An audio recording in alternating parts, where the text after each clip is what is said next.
That's the reality of the situation. Now, I said in this house, standing right here, about 3-4 months back, and they laughed at me. They laughed at me. I said that please understand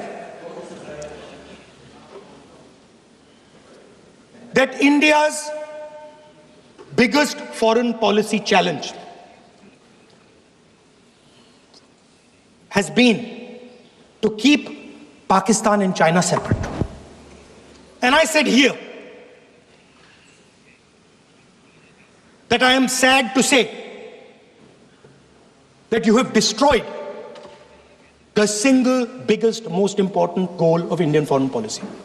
China and Pakistan are fused like this. Okay? Now let me tell you what that means. Well, let me tell you what that means. It means, sir, अगर आप समझना चाहते हैं मैं समझा दूंगा थोड़ी देर बाद. Please. समझा दूंगा सर. Please, आप समझा दूंगा तो बैठ जाएंगे sir. Don't worry, I am ready to do it.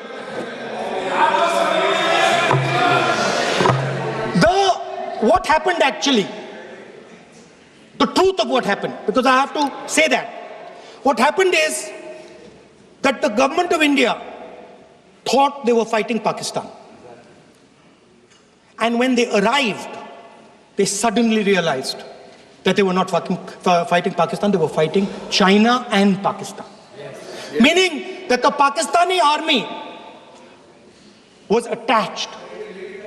Pakistani Air Force was attached to the Chinese Air Force. And not only that, the doctrine of the Pakistani Air Force was completely changed. The information available to the Pakistani Air Force was completely changed.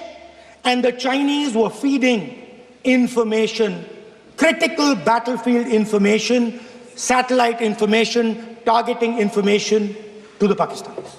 And if you don't believe me, 1 second. If you don't believe me, General Rahul Singh, during a FICCI event, May 11th, when the DGMO level talks were going on, Pakistan actually was mentioning, we know that you such and such important vector is primed and ready for action. I would request you to perhaps pull it back. And he says, so it is very clear they were getting live battlefield inputs from China.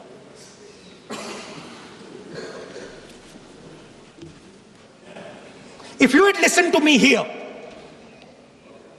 you would not have lost those 5 planes. If you had listened to me and you had said that yes, the Chinese and the Pakistanis are fused,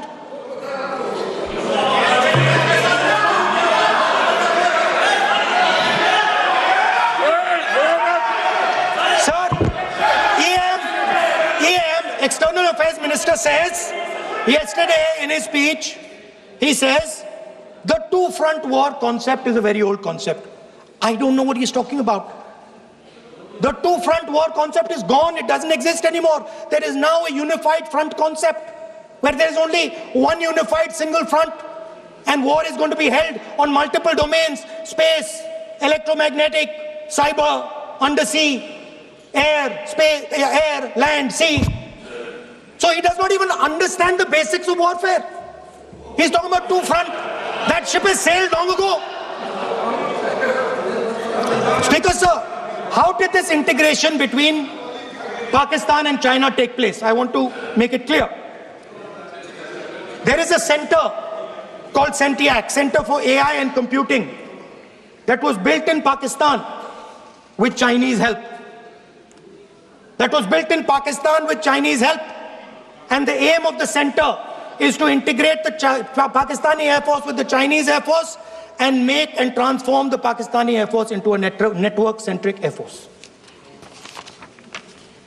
Speaker, sir, as I speak, and since 2021, Pakistani officers, strategic officers have been embedded in the PLA's Western and Northern Theatre Commands. They are sitting there coordinating.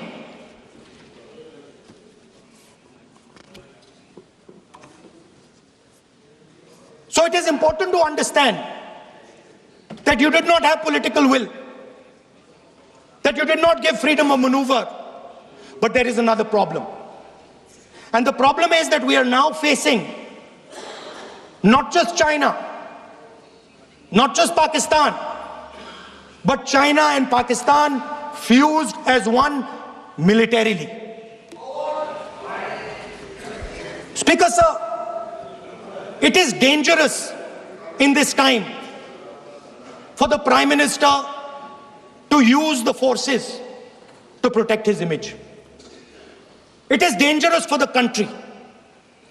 The forces should only be used in national interest.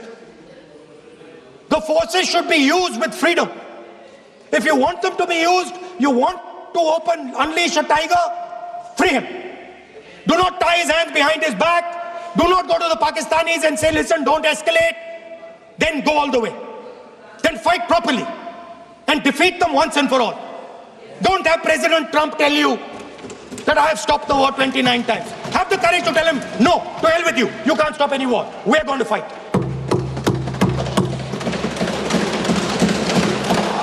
Speaker, sir, there is also I don't mean to keep mentioning External Affairs Minister, but it comes up because he's central to this discussion. I want to finish by telling you about something he said that shows the complete bankruptcy of the foreign policy of this government. Please remember that not a single neighboring country, not a single country condemned Pakistan. Not one. They condemned terrorism, they didn't condemn Pakistan. This is something that he didn't say. Now listen to what he has to say. And this shows you the mindset of these people.